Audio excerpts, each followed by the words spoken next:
Nikon Z9 camera settings for high-end product photography. Hey, it's Kunal. How's everybody doing? I'm a commercial liquid and product photographer, and I recently picked up the Nikon Z9 for my commercial work. And moving on to a mirrorless system, there are quite a few things that have changed. In fact, I'll be sharing an in-depth review on using the Z9 for commercial photography very soon. So make sure to subscribe my YouTube channel and hit the bell icon so you don't miss out on the upcoming videos. For now, let's dive straight into the camera settings that I use for high-end product photography. Right, so let's start from the photo shooting menu here. And the very first option is shooting menu bank. Now this is really good because here you can actually save all the settings for different shooting styles. Like in my case, I have set my camera for product photography, portrait and cityscapes. So today let's look at the product settings here. Now the next setting is extended menu banks. If you switch this on, you can save a lot of settings like the shooting mode, aperture, shutter speed, flash mode and a lot of other things in the shooting menu bank. And whenever you see this question mark on the top right corner of the screen, you can just press this button and you'll get to know what exactly each setting is doing. So this is really good. Next is image area, and I always keep the image area at full frame.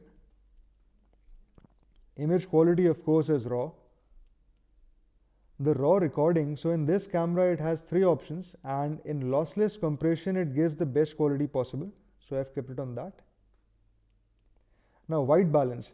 With experience I have seen that when I use my Nikon cameras with Chrome lights and I keep my Kelvin scale at 4550, I get accurate colors straight from the camera itself. Now of course when you shoot raw you can always change the white balance in post as well, but I like to get accurate colors straight from the camera. I set the picture control to flat profile to get the maximum details possible. Now color space, I always keep the color space at Adobe RGB as this gives the widest color gamut possible. Now of course if you shoot only for web, like if you're doing mostly e-commerce work or shooting for Instagram, you can also shoot in sRGB mode as this is the color space used for web. But in my case, most of my photos end up in magazines, hoardings and billboards. So if I shoot in Adobe RGB, it gives me the flexibility to print the photos as well.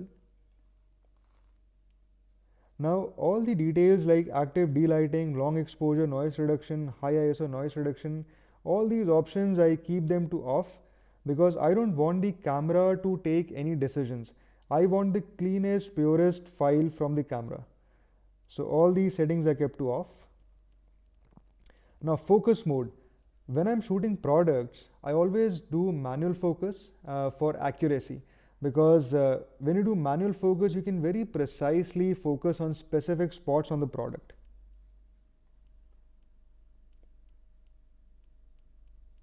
So this is it for the photo shooting menu. Let's move on to the custom settings menu.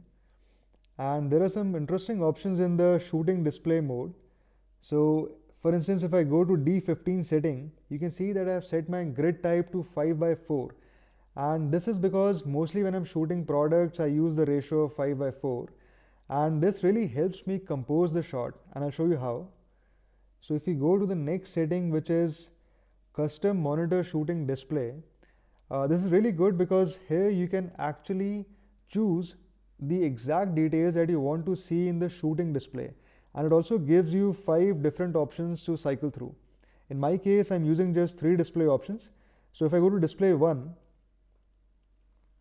I have chosen a few settings here, like the virtual horizon, the framing grid, which I just set to 5:4, and the center indicator.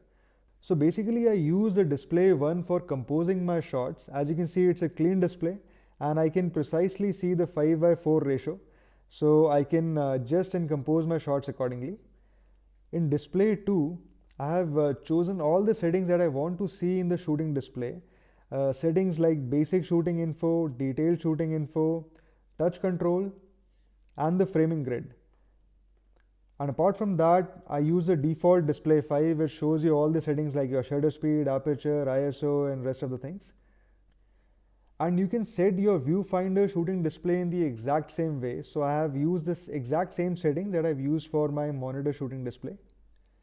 Now let's move on to the controls, and this is very interesting because I can actually customize the eye menu and have all the details that I want during the shoot. So if you see, I have the shooting menu bank here, I have the picture control, the white balance, the focus mode, this is the area focus mode and subject detection, peaking, which I use all the time for manual focusing. This is focus shift shooting, which is basically focus stacking. So whenever you're using a lens with autofocus, you can use this option. The image area. Now this is an interesting setting, which is view mode, and basically you get two options here. You can either view through the viewfinder or through the monitor the exact result that you will be getting at the current settings, or you can have a brighter display. And I'll show you in a bit how exactly I use this view mode. So next is the silent mode. If I want to shoot in silent mode, I can do that. And this camera has no mechanical shutter, so it's going to be absolutely silent. The next setting is monitor and viewfinder brightness. I can adjust that. And this one I can see the details of the memory card. So whether I'm using a single memory card, two memory cards, or no memory cards at all, because whenever I'm shooting tethered, I don't use these memory cards. Now let's move on to the setup menu, and one option I wanted to show you here is the USB power delivery mode. Now as you can see, I have kept it to on, as in the Z cameras now you can use the tethering cable to power the camera during the shoot, which is very good because when I'm shooting products, I don't want to have any sort of movement in the camera. So earlier I used to replace battery during the shoot. I had to be very careful not to make any sort of movement in the camera, but now I no more need to do that. So this USB power delivery is really helpful for product photography. Now let's have a look at the display options here. So the first display option, as you can see, is a very clean screen. It just shows you the 5:4 aspect ratio and the virtual horizon. So I use this display to set up my composition. Once the composition is set, I press the display button again to have a look at the rest of the settings. Now in the shooting display, I can anytime press the I button to access all these shortcuts. And one interesting thing that I wanted to show here is the view mode. Now let's go to the view mode. As you can see right now, it is set to show effects of settings. Now when it is set to this option, basically the camera through the viewfinder or through the monitor is showing you the actual result that you will get using the current settings. Now what happens is, when I'm shooting products, most of the times I'm shooting in studio using the modeling lamps, and sometimes the modeling lamps are so dimly lit that it is very difficult to precisely focus on the product. So if I want to focus on the products, I either need to change the settings on my camera or switch on the lights to do so.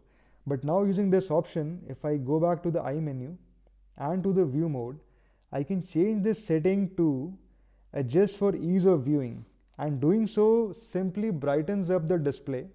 So now there is no need to change the camera settings or switch on the lights. I can simply brighten up the display using this setting and precisely focus on the product, just like this. Right, so that's it guys. This is how I use my Nikon Z9 for high-end product photography. If you have any questions, you can ask me in the comments below. You can also follow me on Instagram, where I keep sharing details on my upcoming workshops and behind the scenes of my commercial projects. This is Kunal signing off for this video. See you in the next one. Cheers. If you want to build a striking portfolio to attract your dream clients, head over to my website www.kunalrajput.com, where you will find my in-depth tutorials and workshops on high-end product photography and retouching. Learn to create images that sell.